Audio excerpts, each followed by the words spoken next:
시간이 한 10년 지났더니 사람들이 얘기하는 기업가 정신이라는 게 뭘까?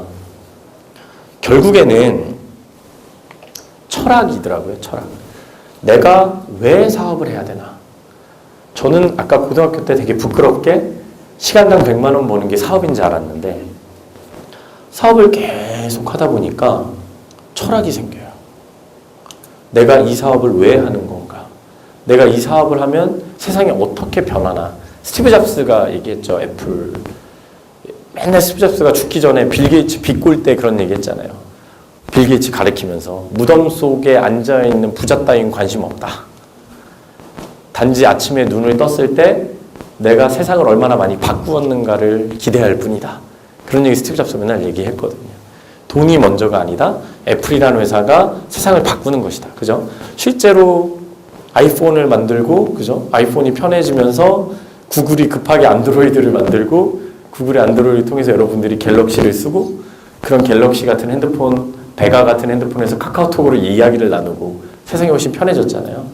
결국 기업가가 갖는 철학이라는 거는 이 우리 회사가 무언가를 만들어서 이걸 했을 때 세상이 얼마나 더 좋아지느냐가 기반이 되고, 그게 내가 만든 제품이, 우리가 만든 제품이 세상을 조금 더 편리하고 사람들의 생활에 좀 더 좋은 영향을 미치게 하고 그걸로 인해서 세상이 더 좋아지는 것.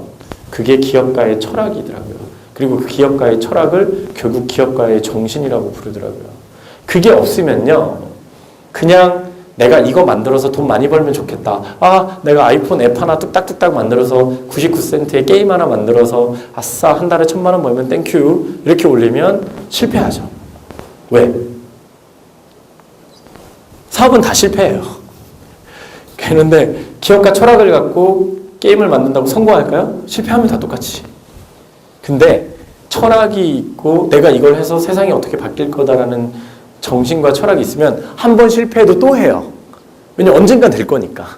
그렇잖아요. 내가 첫 번째 앱을 만들었는데 실패해요. 또 두 번째 앱을 만듭니다. 또 실패해요. 세 번째 또 만듭니다. 왜 계속 만들까요? 왜? 나는 세상을 바꿔야 되니까. 그 의지가 저기 있잖아요. 내가 이걸 만듦으로써 우리나라 초딩 누군가는 행복해 할 거니까. 내가 메이플 스토리랑 비슷한 게임을 만들었다고 치죠. 1탄이 실패합니다. 앱으로. 2탄도 실패해요. 한 6탄에서 성공할지 아무도 모르는 거예요. 근데 내가 이걸 함으로써 우리나라 초딩들한테 행복을 느끼게 해줄 수 있다는 철학이 있으면 6번째까지 가는 겁니다. 왜? 될 때까지 하니까. 근데 이거에서 한 달에 1,000만 원 벌어야지 라고 생각을 해버리면 첫 번째 실패하면 그 다음에 안 해요. 힘드니까. 이 1,000만 원 벌기 힘들구나. 결국 기업가 정신, 기업가 철학이라는 건 계속 지속해서 그걸 해야 되는 이유를 만들어주는 것 같아요. 에너지라고 할까요? 내가 실패해도 실패해도. 저희 회사가 그랬어요. 제가 13년 전에 SM 엔터테인먼트 직원이었어요. 네, 재밌겠죠? 이제부터 흥미진진하죠? 네. 그때 SM 엔터테인먼트는 H.O.T가 해체하고요. 동방신기가 막 데뷔를 했는데 인기가 없을 때였어요. 별로. 막 데뷔했을 때. 2003년 맞아요. 네. 그때 제가 SM 엔터테인먼트에서 이수만 아저씨 밑에서 91만 3,500원을 받으면서 4대 보험 빼고 24시간 주 7일 뼈가 녹도록 일을 했던 때였어요. 근데 제가 그때 어떤 팀에 있었냐면 SM 엔터테인먼트 안에 캐스팅 팀이라는 게 있었어요. 캐스팅 팀은 뭐라는 팀이냐면 인재를 발굴하는 팀이죠. 여러분 요즘 뭐 K-팝 오디션, 뭐 K-팝 스타 보면 자기 발로 찾아오잖아요. 근데 그때는 안 그랬어요. 2003년에는 자기 발로 찾아오는 사람들이 되게 후졌어요. 노래를 잘하면 얼굴이 못생겼던가, 얼굴이 예쁘면 박치던가, 음치던가, 뭔가 부족했어요. 그래서 SM 엔터테인먼트 안에는 캐스팅 팀이 있고, 캐스팅 팀은 뭘 했냐면, 오후 3시가 되면 서울시내 초, 중학교 앞에 가서 서 있습니다. 그럼 우리 초딩, 중딩들이 학교 수업 끝나고 나오죠. 그러면 지나가는 애를 붙잡고 이렇게 얘기합니다. 너희 학교에서 누가 제일 예쁘니? 너희 학교에서 누가 제일 잘생겼니? 그러면 나오죠. 뭐 학교에 소위 일진, 아니면 좀 노래 잘해서 이런 예쁜 애들 있잖아요. 뭐 6학년 3반 정나리요. 그러면 6학년 3반 정나리를 보러 갑니다. 예쁩니다. 소문대로. 그러면 딱 보고 명함을 내밀죠. 안녕하세요, SM 김현준입니다. 보아가 되고 싶지 않니? 뭐 이런 거. 그래서 그때는 제2의 보아가 되고 싶지 않니? 그러면 이제 엄마한테 물어볼게요. 그러죠. 엄마를 같이 만납니다. 왜 만날까요? 미성년자라서? 아닙니다. 얘가 크면서 못생겨지면 안 되잖아요. 엄마가 예쁜가 봐야 됩니다. 초등학교 6학년에 예뻤는데 대학생 돼서 못생겨지면 어떡해요. 엄마를 봅니다. 실제로 아빠도 봅니다. 아빠의 외모와 아빠의 키와 이걸 과학적으로 봅니다. 이 SM의 캐스팅 노하우가 보통 노하우가 아니에요. 전략적으로 봅니다. 그리고 상태 좋다. 그러면 내부에서 트레이닝을 시킵니다. 그렇게 소녀시대가 나오고 슈퍼주니어가 나왔죠. 근데 이 얘기를 왜 하냐면 사실 저는 그때 SM에서 이 체제를 반대하던 사람이었어요. 그러니까 다른 경쟁 소속사는 그땐 사이더스라는 회사가 되게 힘 있는 회사였는데 전지현, 송혜교 뭐 다 막 정우성, 뭐 장혁, 뭐 지진이 뭐 쟁쟁했어요. 근데 그 회사는 신인을 안 키우고 그런 송혜교가 소속사에서 나오면 막 데려오는 거예요. 비싼 돈 주고. 그래서 제가 SM에서 사장님한테 이수만 회장님이시고 그 밑에 사장님이 계세요. 오른팔이. 네, 김용미. 네. 그땐 이사님이셨고 그때는 이제 다른 그때 잘하시네. SM 직원도 계시고.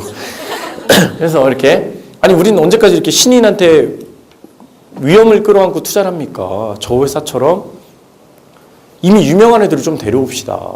근데 그때 SM이 H.O.T 해체하고 슈퍼주니어 데뷔하기 전에라 회사 주가가 회사 정말 적자의 최악, 언제 망할지 모르는 상황이었어요. 근데 그 철학을 지키시더라고요. 안 된다. 우리는 신인을 개발하는 회사다. 우리는 H.O.T 때부터 그랬고 신인만 키운다. 우리는 절대 이미 유명한 애들을 데려오지 않는다. 이게 회사의 철학이다. 근데 저는 그때 속으로 이랬거든요. 그때 SM이라는 회사의 기업 가치가 500억이었고요. 경쟁사였던 사이더스라는 회사가 3,000억이었어요. 근데 12년이 지나서 지금 SM 엔터테인먼트가 시가총액 8,000억이고 아까 그 사이더스라는 회사가 700억이 돼 있더라고요. 10년이 지나서. 결국 소녀시대가 터지고 슈퍼주니어가 웬만큼 터지고 SM은 이제 신인을 다 데뷔시키는 그런 게 생긴 거죠. 10몇 년 동안. 근데 이게 무슨 뭐 노예 계약이냐 이런 거 다 떠나서요. 그런 거 다 상관없이 이걸 뚝심 있게 한 기업이 저걸로 하면 좀 더 돈을 쉽게 벌 수 있어요. 그렇잖아요. 사업을 하다 보면 그런 유혹이 되게 많아요. 내가 원래 가지고 있던 철학대로 쭉 오다가 어느 순간에 예를 들어서 이런 거죠.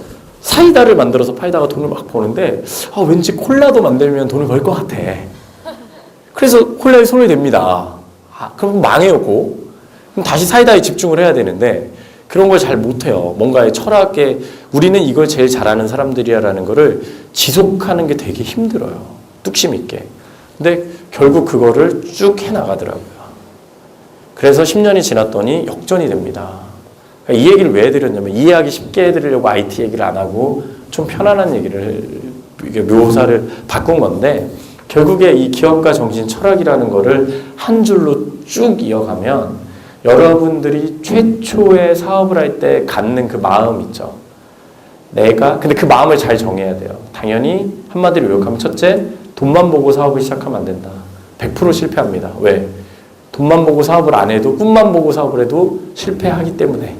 근데 돈만 보고 사업을 하면 실패하면 멈추는데 계속 사업을 하면 철학을 갖고 사업을 하면 실패해도 다시 될 때까지 도전하기 때문에 언젠가는 성공한다는 거죠.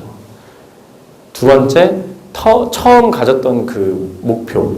내가 이 사업 아이템을 나의 이 좋은 사람들과 함께 해서 성공을 시킬 때 세상이 어떻게 변하는가? 세상이 어떻게 더 좋게 변하는가?